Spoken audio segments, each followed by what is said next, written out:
திரு ஸ்டாலின் எப்பொழுது பார்த்தாலும் பேசுவது அனைத்து இந்திய அண்ணா திராவிட முன்னேற்ற கழக 10 ஆண்டுகள் ஆட்சியில் எந்த திட்டமும் நிறைவேறவில்லை என்ற ஒரு தவறான தகவலை பரப்பி வருகிறார். நம்முடைய செய்யூர் சட்டமன்ற தொகுதியில் நிறைய திட்டங்களை நாங்கள் நிறைவேற்றிக்கிறோம். குறிப்பா காஞ்சிபுரம் மாவட்டத்தை பிரித்து செங்கல்பட்டு மாவட்டம் என்ற அற்புதமான மாவட்டத்தை துவக்கி வச்சோம்.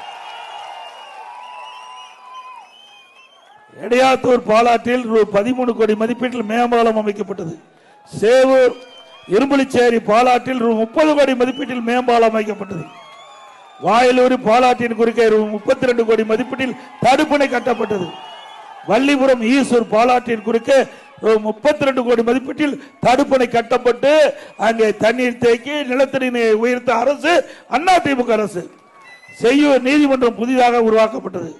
இடைக்களி நாடு எல்லையம்மன் கோயிலிருந்து வந்தவாசி CW சாலை வரை இருவழி சாலையாக அமைக்கப்பட்டது.